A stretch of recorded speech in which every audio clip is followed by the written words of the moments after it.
ನಮಸ್ಕಾರ ಸ್ನೇಹಿತರೆ, ಇವತ್ತು ಬಂದುಬಿಟ್ಟು ನಾವು ದವಾ ಡಿ ವಿ ಆರ್ ಅಥವಾ ಎಕ್ಸ್ ವಿ ಆರ್ ಅಥವಾ ಎನ್ ವಿ ಆರಲ್ಲಿ ನಾವು ಪ್ಲೇಬ್ಯಾಕನ್ನು ಹೇಗೆ ಪೆಂಡ್ರೈವ್ಗೆ ಕಾಪಿಯನ್ನು ಮಾಡ್ಕೋಬೇಕು ಎಂಬುದು ಈ ಸಿಂಪಲ್ ವಿಡಿಯೋ ಆಗಿದೆ. ಕೊನೆ ತನಕ ವಿಡಿಯೋನ ಸ್ಕಿಪ್ ಮಾಡದೆ ನೋಡಿ. ಪೆಂಡ್ರೈವಲ್ಲಿ ನಾವು ಪ್ಲೇಬ್ಯಾಕನ್ನು ಅಥವಾ ರೆಕಾರ್ಡಿಂಗನ್ನು ಹೇಗೆ ಕಾಪಿ ಮಾಡ್ಕೋಬೇಕು ಎಂಬುದು ಈ ವಿಡಿಯೋ ಆಗಿದೆ. ಬನ್ನಿ, ಇವಾಗ ನಾವು ಡಿ ವಿ ಆರಲ್ಲಿ ಏನೇನೆಲ್ಲ ಓಪನ್ ಮಾಡಿಕೊಂಡು ಏನೇನೆಲ್ಲ ಸೆಟ್ಟಿಂಗ್ ಮಾಡಿ ನಾವು ಕಾಪಿಯನ್ನು ಮಾಡ್ಕೋಬೇಕು ಪೆಂಡ್ರೈವಲ್ಲಿ ಅಂತ ಹೇಳಿಕೊಡ್ತಾ ಇದ್ದೀನಿ. ಫಸ್ಟ್ ಮೇನ್ ಮೆನುನ ಓಪನ್ ಮಾಡ್ಕೊಳ್ಳಿ. ಮೇನ್ ಮೆನುನ ಓಪನ್ ಮಾಡ್ಕೊಂಡ ತಕ್ಷಣ ಫಸ್ಟಿಗೆ ಮೂರನೇ ಆಪ್ಷನ್ ಇದೆ ಬ್ಯಾಕಪ್ ಅಂತೇಳಿ ನೋಡಿ. ಯಾಕಂದರೆ ಎನ್ ವಿ ಆರಲ್ಲಿ ಅಥವಾ ಡಿ ವಿ ಆರ್ ಅಥವಾ ಎಕ್ಸ್ ವಿ ಆರಲ್ಲಿ ಸ್ವಲ್ಪ ಚೇಂಜಸ್ ಆಗುತ್ತೆ ಆಪ್ಷನ್ ಅಷ್ಟೇ, ಅದನ್ನು ಬಿಟ್ಟು ಮತ್ತೇನೂ ಇಲ್ಲ. ಬಟ್ ನೇಮ್ ಇದ್ದಿದ್ದೇ ನೇಮ್ ಇರುತ್ತೆ, ಬಟ್ ಆಪ್ಷನ್ ಮೇಲೆ ಕೆಳಗಡೆ ಅಷ್ಟೇ ಇರುತ್ತೆ. ನೀವು ಅದನ್ನು ಫೈಂಡ್ ಔಟ್ ಮಾಡಿ ನೀವು ಕಾಪಿನ ಮಾಡ್ಕೋಬೋದು ಬ್ಯಾಕಪ್ಪನ್ನು. ಇಲ್ಲಿ ಬ್ಯಾಕಪ್ ಅಂತೇಳಿದೆ, ಬ್ಯಾಕಪ್ಪಿಗೆ ನಾವು ಕ್ಲಿಕ್ಕನ್ನು ಮಾಡ್ಕೋಬೇಕು. ಬ್ಯಾಕಪ್ಪಿಗೆ ಕ್ಲಿಕ್ಕನ್ನು ಮಾಡ್ಕೊಂಡ ತಕ್ಷಣ ಇಲ್ಲಿ ಫಸ್ಟ್ ಏನಿದೆ ಡಿವೈಸ್ ನೇಮ್ ಇದೆ, ಪಾತ್ ಇದೆ, ರೆಕಾರ್ಡಿಂಗ್ CH ಇದೆ, ಸ್ಟಾರ್ಟ್ ಟೈಮ, ಹಾಗೆಯೇ ಇಲ್ಲಿ ಎಂಡ್ ಟೈಮ್ ಇದೆ, ಟೈಪ್ ಇದೆ, ಹಾಗೆಯೇ ಫಾರ್ಮೆಟ್ ಇದೆ, ಬ್ರೌಸ್ ಇದೆ, ಫೈಲ್ ಫಾರ್ಮೆಟ್ ಇದೆ, ಹಾಗೆಯೇ ಸರ್ಚ್ ಅಂತೇಳಿ ಇದೆ. ಇಲ್ಲಿ ಕ್ಲಿಯರ್ ಬ್ಯಾಕಪ್ ಅಂತೇಳಿ ಇದೆ. ಇಲ್ಲಿ ನಾವು ಪೆಂಡ್ರೈವ್ ಡಿ ವಿ ಆರ್ಗೆ ಹಾಕಿದಾಗ ಇಲ್ಲಿ ಶೋ ಆಗುತ್ತೆ, ಫಸ್ಟ್ನೇ ಕಾಲಮಲ್ಲಿ ಅದು ಶೋ ಆಗಬೇಕು. ಇವಾಗ ನಾವು ಇಲ್ಲೇ ಡಿ ವಿ ಆರ್ ಇದೆ ನೋಡ್ಬೋದು, ಇಲ್ಲೇ ನಮ್ಮದು ಡಿ ವಿ ಆರ್ ಇದೆ. ಇದಕ್ಕೆ ನಾವು ಇನ್ನೂ ಪೆಂಡ್ರೈವನ್ನು ಹಾಕಿಲ್ಲ. ಇವಾಗ ನಾವು ಪೆಂಡ್ರೈವನ್ನು ಹಾಕಿ ನಾವು ಇಲ್ಲಿ ಸ್ಕ್ರೀನ್ ಮೇಲೆ ನೋಡೋಣ. ಇಲ್ಲಿ ನೋಡ್ಬೋದು ಡಿವೈಸ್ ನೇಮಲ್ಲಿ ಪೆಂಡ್ರೈವ್ ಏನು ಮೆನ್ಷನ್ ಇಲ್ಲ, ಪೆಂಡ್ರೈವ್ ನೇಮು. ಇವಾಗ ನಾವು ಒಂದು ಪೆಂಡ್ರೈವನ್ನು ಎಕ್ಸಾಂಪಲ್ ಆಗಿ ನಾವು ಡಿ ವಿ ಆರ್ಗೆ ಹಾಕೋಣ. ಹಾಗೆ ಕೊನೆ ತನಕ ವಿಡಿಯೋನ ನೋಡಿ, ಸ್ಕಿಪ್ ಮಾಡದೆ ನಿಮಗೆ ಬ್ಯಾಕಪ್ ತೆಗೆದು ಹೇಗೆ ಎಂಬುದು ಗೊತ್ತಾಗಲ್ಲ. ಇವಾಗ ನಾನು ಪೆಂಡ್ರೈವನ್ನು ಹಾಕ್ತಾ ಇದ್ದೀನಿ ಡಿ ವಿ ಆರ್ಗೆ ನೋಡ್ಬೋದು. ಇವಾಗ ಪೆಂಡ್ರೈವನ್ನು ನಾನು ಇಲ್ಲಿ ಹಾಕಿನು. ಇವಾಗ ಇಲ್ಲಿ ಸ್ಕ್ರೀನ್ ಮೇಲೆ ಇಲ್ಲಿ ನೋಡ್ಬೋದು ಪಾಪಪ್ ವಿಂಡೋ ಏನು ಬಂತು. ನಾವು ಅಲ್ಲಿ ಪೆಂಡ್ರೈವ್ ಹಾಕಿದ ತಕ್ಷಣ ಇಲ್ಲಿ ಪಾಪಪ್ ವಿಂಡೋದಲ್ಲಿ ಕನೆಕ್ಟೆಡ್ ಅಂಥೇಳಿ ಬಂದಿದೆ. ಇವಾಗ ನಾವು ಫೈಲ್ ಬ್ಯಾಕಪ್ ಅಂಥೇಳಿ ಇದನ್ನು ಕೊಡ್ಬೋದು.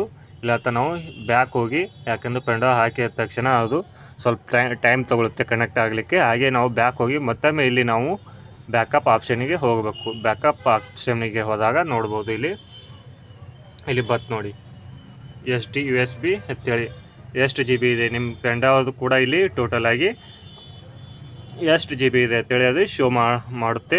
ಹಾಗೆಯೇ ಇವಾಗ ನಾವು ಕಾಪಿ ಹೇಗೆ ಮಾಡ್ಕೋದು ರೆಕಾರ್ಡಿಂಗ, ಇದು ಮೇನ್ ಇದೆ, ಲಕ್ಸ್ ಕೊಟ್ಟು ಕೇಳಿ. ಹಾಗೆ ವಿಡಿಯೋನ ಸ್ಕಿಪ್ ಮಾಡಬೇಡಿ. ಇವಾಗ ಫಸ್ಟಿಗೆ ಏನಿದೆ ಪೆಂಡ್ರೈವ್ ಕನೆಕ್ಟ್ ಮಾಡೋದು. ಹಾಗೆಯೇ ಇಲ್ಲಿ ರೆಕಾರ್ಡಿಂಗ್ ಚಾನಲ್ ಯಾಕೆ ಕ್ಯಾಮ್ರಾ ರೆಕಾರ್ಡಿಂಗ್ ಬೇಕು, ಇಲ್ಲಿನ ಎಕ್ಸಾಂಪಲ್ ಆಗಿ ನಿಮಗೆ ಎರಡನೇ ಕ್ಯಾಮ್ರಾ ತೊಗೋತಾ ಇದ್ದೀನಿ. ಎರಡನೇ ಕ್ಯಾಮ್ರಾ ಇವತ್ತೆರಡು ಡೇಟು ಇವತ್ತು 1/1/2025 ಇದೆ. ನಾವು ನಿನ್ನೆ ಡೇಟನ್ನು ತೊಗೊಳ್ಳೋಣ. ನಿನ್ನೆ ಡೇಟ್ ಇಲ್ಲಿ 31/12/2024 ಇದೆ. ಟೈಮಿಂಗ್ ಕೂಡ 12 AM ಇದೆ.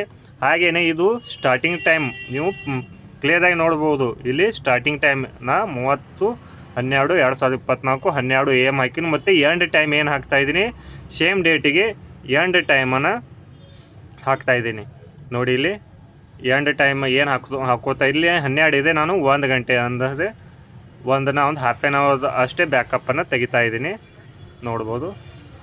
1 ಗಂಟೆ ಹಾಗೆಯೇ AM ಅಂತೇಳಿ ಇಟ್ಟು ನಾವು ಇಲ್ಲಿ ಫಾರ್ಮೇಟನ್ನು ಯಾವ್ದು ತೆಗಿಬೇಕು, ಫಾರ್ಮೇಟಲ್ಲಿ ಕ್ಲಿಕ್ಕನ್ನು ಮಾಡ್ಕೊಳ್ಳಿ. ನೋಡಿ ಇಲ್ಲಿ MP4 ಬೇಕಾದ MP4 ತೊಗೋಬೋದು, DVI ಫೈಲ್ ಬೇಕಾದರೆ DVI ಫೈಲನ್ನು ತೊಗೋಬೋದು. DVI ಫೈಲ್ ಬೇಕಾದರೆ ಅದು CD ಕೂಡ ರನ್ ಆಗುತ್ತೆ, ಹಾಗೆ ಕಂಪ್ಯೂಟರ್ ಲ್ಯಾಪ್ಟಾಪಲ್ಲಿ ಕೂಡ ರನ್ ಆಗುತ್ತೆ. MP4 ಆದ ಮೊಬೈಲಲ್ಲಿ ಕೂಡ ರನ್ ಆಗುತ್ತೆ. ನಾನು ಇವಾಗ MP4 ಸೆಲೆಕ್ಟ್ ಮಾಡ್ಕೋತಾ ಇದ್ದೀನಿ. MP4 ಸೆಲೆಕ್ಟ್ ಮಾಡಿಕೊಂಡು ಇಲ್ಲಿ ಸರ್ಚ್ ಆಪ್ಷನನ್ನು ಕೊಡಬೇಕು. ನೋಡಿ ಎಷ್ಟು ವಿಡಿಯೋ ಯಾವುದು, ಇವಾಗ ನಾವು 1 ಅವರ್ ಬ್ಯಾಕಪ್ಗೆ ಇವು ಟೋಟಲ್ 2 ವಿಡಿಯೋ ಯಾವುದು. ಹಾಗೆಯೇ ಇವಾಗ ನಾನು ಇಲ್ಲಿ ಬ್ಯಾಕಪ್ ಆಪ್ಷನಿಗೆ ಕ್ಲಿಕ್ಕನ್ನು ಮಾಡ್ತಾಯಿದ್ದೀನಿ. ಕೆಳಗೆ ಬ್ಯಾಕಪ್ ಆಪ್ಷನ್ ಇದೆ, ಇಲ್ಲಿ ಕ್ಲಿಕ್ಕನ್ನು ಮಾಡ್ತಾಯಿದ್ದೀನಿ ನೋಡ್ಬೋದು. ಇಲ್ಲಿ ಕಾಪಿ ಆಗ್ತಾಯಿದೆ. ಇದು ಇಲ್ಲಿ ಬ್ಯಾಕಪ್ ಆಪ್ಷನಿಗೆ ಕ್ಲಿಕ್ ಮಾಡಿದ ತಕ್ಷಣ ಇಲ್ಲಿ ಕಾಪಿ ಆಗ್ತಾಯಿದೆ. ಇದಿಷ್ಟು ಬಂದುಬಿಟ್ಟು ದವಾ ಡಿ ವಿ ಆರಲ್ಲಾಗಲಿ ಅಥವಾ ಎಕ್ಸ್ ವಿ ಆರಲ್ಲಾಗಲಿ ನಾವು ಬ್ಯಾಕಪ್ಪನ್ನು ಕಾಪಿ ಹೇಗೆ ಮಾಡ್ಕೊಳ್ಬೇಕು ಎಂಬುದು ಈ ವಿಡಿಯೋದಲ್ಲಿ ಸಂಪೂರ್ಣವಾಗಿ ತಿಳಿದುಕೊಟ್ಟಿದ್ದೇನೆ. ಹಾಗೆ ಒಂದು ವೇಳೆ ನಿಮಗೆ ಏನೇ ಕನ್ಫ್ಯೂಸ್ ಇದ್ದದ್ದು ಕಾಮೆಂಟನ್ನು ಮಾಡಿ. ಹಾಗೆಯೇ ವಿಡಿಯೋನ ಮತ್ತೊಮ್ಮೆ ಕ್ಲಿಯರಾಗಿ ನೋಡಿ ನೀವು ತಿಳ್ಕೊಳ್ಳಬಹುದು. ಇದು ಪೂರ್ತಿ ಈ ಲೈನ್ ಏನಿದೆ ಕಂಪ್ಲೀಟ್ ಕಾಪಿ ಆಗಬೇಕು. ಇದು ಪೇಸ್ಟ್ ಏನಿದೆ ಕಾಪಿ ಪೇಸ್ಟ್, ಇದು ಟೋಟಲಾಗಿ ಎಂಡ್ ಲೈನಿಗೆ ಬಂದು ಇದು ಕಂಪ್ಲೀಟ್ ಆದಾಗ ನಾವು ಇದನ್ನೇ ಮತ್ತೆ ಒಂದು ಪಾಪಪ್ ವಿಂಡೋ ಕೇಳುತ್ತೆ. ಅಲ್ಲಿ ನೀವು ಓಕೆನ ಮಾಡಿ ಪೆನ್ ಡ್ರೈವನ್ನ ರಿಮೂವ್ ಮಾಡಬೇಕು. ಹಾಗೆ ನಮ್ಮ ಚಾನಲನ್ನು ಸಬ್ಸ್ಕ್ರೈಬ್ ಮಾಡಿ. ಹಾಗೆ ಇಂಥ ಒಳ್ಳೆಯ ವಿಡಿಯೋದಲ್ಲಿ ಮುಂದಿನ ವಿಡಿಯೋದಲ್ಲಿ ಸಿಗೋಣ. ನಮಸ್ಕಾರ, ಶುಭ ದಿನ.